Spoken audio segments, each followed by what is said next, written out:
Bismillahirrahmanirrahim. In today's video, we are going to talk about modal auxiliaries.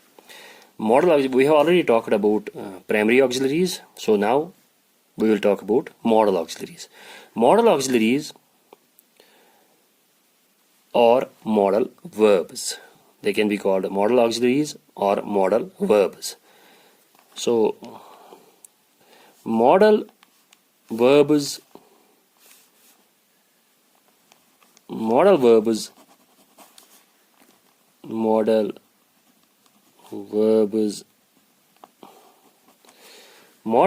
have certain characteristics that distinguish them from other auxiliary verbs. So these modal verbs, they have certain characteristics that distinguish them from other auxiliary verbs. First of all, we should know what are modal verbs. Can, could, may, might, shall, should, would, all of them are modal auxiliary verbs. So these modal auxiliary verbs, they have certain characteristics that distinguish them from other auxiliary verbs. So they are distinguished from other auxiliary verbs by their characteristics. So what are the characteristics that distinguish them? What are the features that distinguish them? वो क्या खुसूसियतें हैं जो इन्हें अलग करती हैं बाकी auxiliary verbs से? Number one, modals do not have the third person singular s ending form. So modals do not have third person singular form. That means s ending form. For example, may is a modal. We do not say mays, M-A-Y-S. It is may always. May. Whether we use it with he, whether we use it with he may, she may, I may. It is everywhere may. They don't have any ing form. Modals don't have any ing form. Modal verbs don't have any ing form. We do not say maying. Modal verbs don't have any ing form. We don't say maying. Or they do not have any past participle form. Past participle form are normally called third form of verb. Past participle form of verb. Modals don't have any past participle form of verb. Modals have only one form of verb, two forms of verb, present and past. So they do not have any past participle form of verb, third form of verb. They don't have any ing form. We do not say maying. We do not say shoulding. We do not say these things. These are wrong. So we do not say mays also, or cans, or we do not say would's. W-O-U-L-D-S. Would's. These forms do not exist. So example, we like to dance. We may like to dance. So this is a present simple sentence. When we give it a modal, we may like to dance. He likes to dance. He may like to dance. So here also with we use may, with he we use may. We do not use s ending form. Here we use he likes to dance. But here we use he may dance. He may like to dance. We do not use s ending form. So another important feature. This is one feature. They don't have any third person singular form. They don't have any ing form. They do not have any past participle or third form. This is one feature of modal verbs. Another feature of modal verbs, another characteristic of modal verbs is that only the base form of the verb comes after the modal auxiliary verb. After modal auxiliary verb, only base form of verb comes. So when we use modal auxiliary verb, we do not use ing form with the verb that comes after modal auxiliary verb. We do not use s ending form of a verb that comes after modal auxiliary verb. Here are some examples. He can driving. She can waits. I can driven. It can wrote. These forms are unacceptable. Why are they unacceptable? Because here we have used ing form. Ing form isn't used after modal verb. After a modal verb.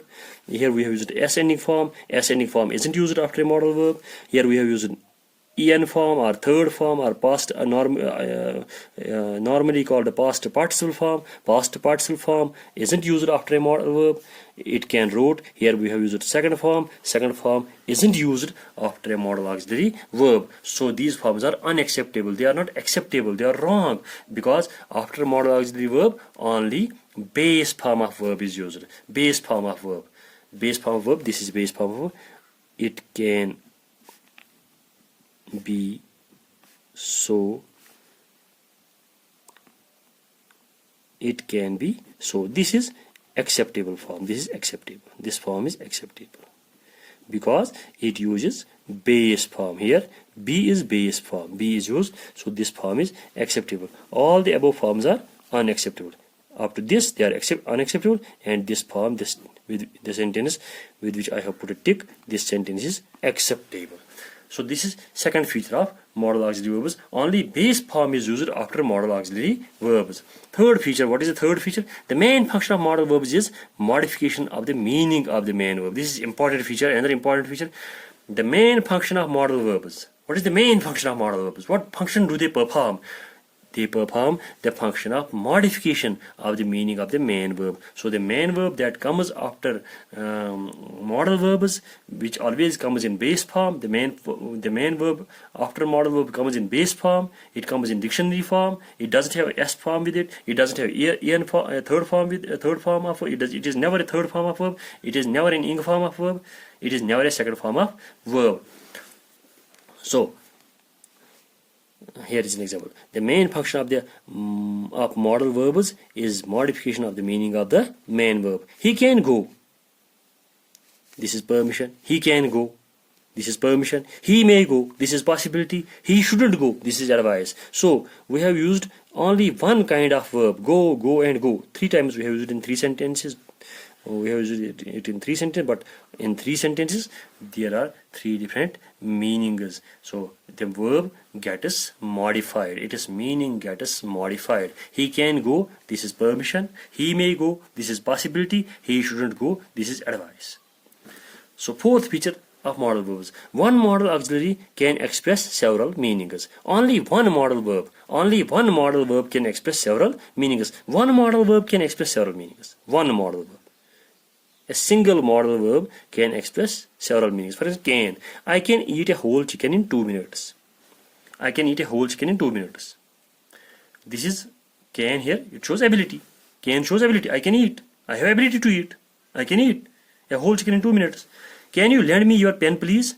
This can here shows request. Can you lend me your pen, please? This can has been used for request. You can use the library. This is permission. This is permission. You can use the library. This is permission. So one modal verb can show several meanings, can express several meanings. And the main function of modal verbs is the modification of the meaning of main verb. So this is it. Now another feature, different modal verbs can express more or less. Different modal verbs can express more or less the same meaning. Different modal verbs can express more or less the same meaning. We can use different modal verbs, but they can express more or less the same meaning. Same meaning can be expressed by different modal verbs. There will be 2 modal verbs, but they will express same meaning. See, for example, they ought to be home by now. The party should be in Doda by now. Both the modal verbs, both of them. And third, see the third one also. They must have spent years in building the Taj Mahal. See, 3 modal verbs are there. Ought to is one, should is another, and must is another. All the 3 modal verbs, and all the 3 modal verbs express probability. They express probability. They ought to be home by now. This is one probability. The party should be in Doda by now. They ought to be home by now. वो तो अब तक घर में होने चाहिए. ये probability है. या ought to यहाँ पे modal है. Probability दिखाता है. The party should be in Doda by now. ये should यहाँ पे modal verb है. Probability दिखाता है. और should के बाद अब देखो be इस्तेमाल हुआ है. यहाँ ought to के बाद be इस्तेमाल हुआ है. Base form of verb. They must have. Must के बाद भी have इस्तेमाल हुआ है. Base form of verb. They must have spent years in building the Taj Mahal. ये भी यहाँ पे base form of verb है. और चौथा sentence अब देखिए आप. They might be caught in jam. They might be caught in jam. तो ये might भी यहाँ पे बेस ये मॉडल वर्ब है और इसके बाद भी बी है. ये भी बेस फॉर्म वर्ब है. हैव भी यहाँ base form of verb. Must के बाद जो इस्तेमाल हुआ है ये भी base form verb. This is also base form of verb. So these 4 modals ought to, should, must, and might be, they have been used to show probability. So different modals can express more or less the same meaning. मुख्तलिफ models एक ही meaning कम बेश दे सकते हैं और एक ही model कभी मुख्तलिफ meaning दे सकता है. So they are not hard bound.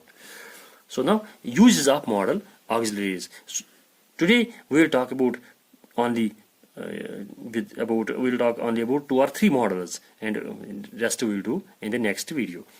We will talk about use of can first. Use of modal auxiliaries. First we will talk about use of can. Can shows ability, but ability in present time. Can shows ability that you have, the ability that we possess. It shows ability, but ability of present time. I can run. This is our ability. Ability of this time. I have this time. I have this ability at the time of speaking. I can run. This can shows ability. I can run. I can walk. I can talk. I can win the match.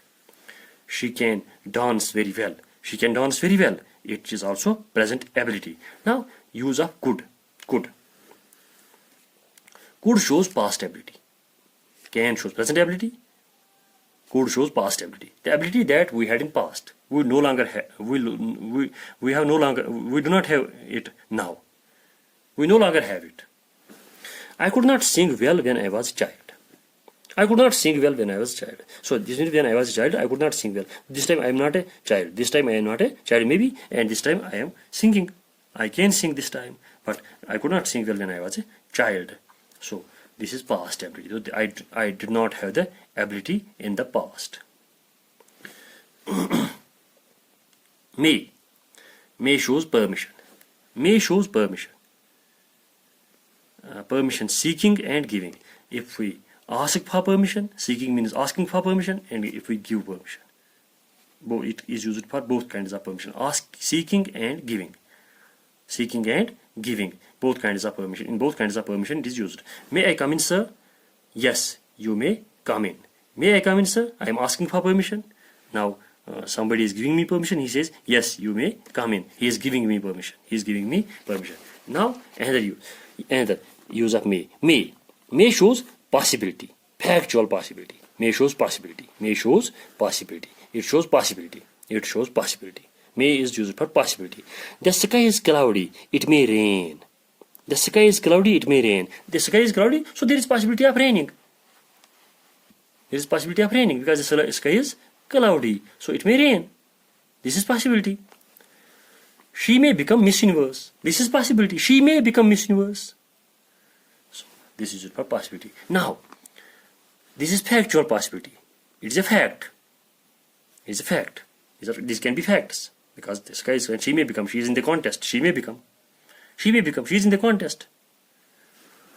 Now, theoretical possibility. Can. Anyone can win a lottery. Anyone can win a lottery. Anyone who enters a contest. So he is anyone. He is not in the contest still. He is not in the contest as yet. But he can win. This anyone or she can win. Whether he is he or whether he is she. ये anyone चाहे वो हो या लड़की हो या लड़का हो ये जीत सकता है अगर ये कॉन्टेस्ट में लॉटरी के कॉन्टेस्ट में हिस्सा ले सकता है. अगर ये हिस्सा लेता है, अगर ये लॉटरी की टिकट निकालता है तो इसको पॉसिबिलिटी है विन करने की. लेकिन ये भी कॉन्टेस्ट में ये थियरिटिकल है.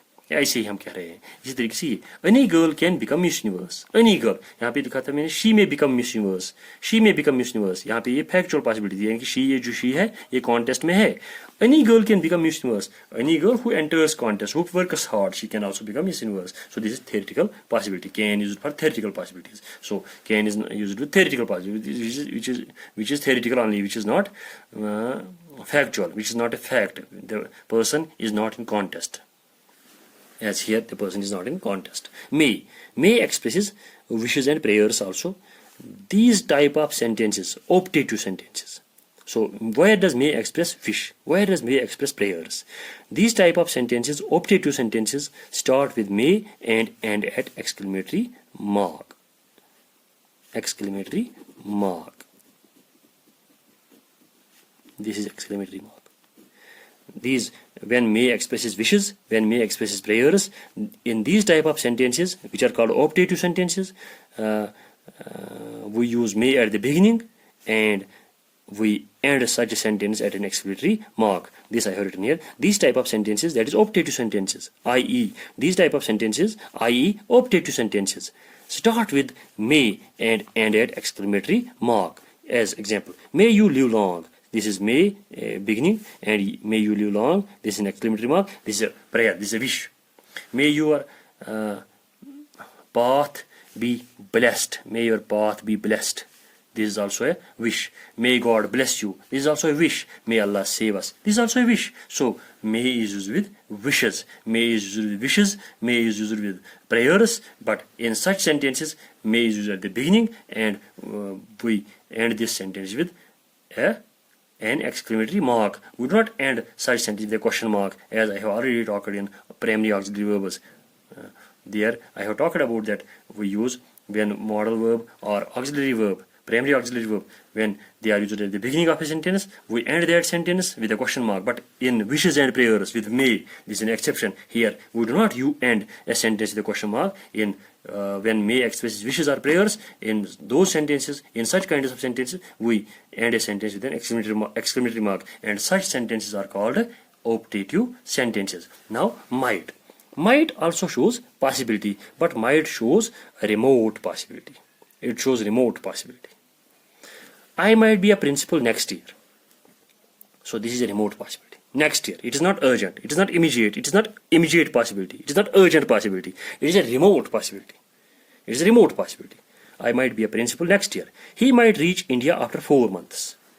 Remote possibility. Remote possibility. Now we'll talk about shall. The negative of shall is shall not, and its short form contraction form is shan't. SHAN, contraction mark or apostrophe, which is normally called apostrophe, SHAN apostrophe T, contraction mark T.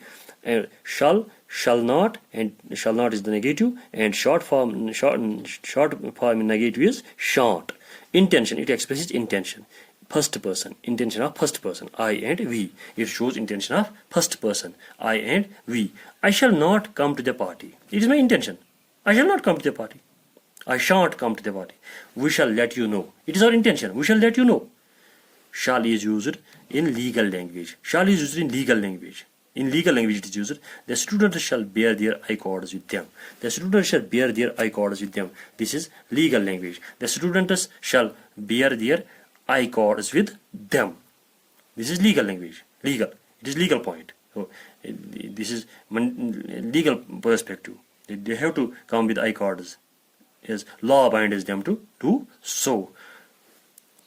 ये legal point है, क्योंकि law इनको कहता है कि आप I card साथ लाए ताकि आपकी पहचान हो सके आप स्टूडेंट से. The student shall bear their I cords with them. तो this is enough for today. Hope you understand this. If you have any questions, you can call me at my number 9906080234. And thanks for watching this video. And please subscribe to my channel and press the bell icon. Thank you. Have a nice day.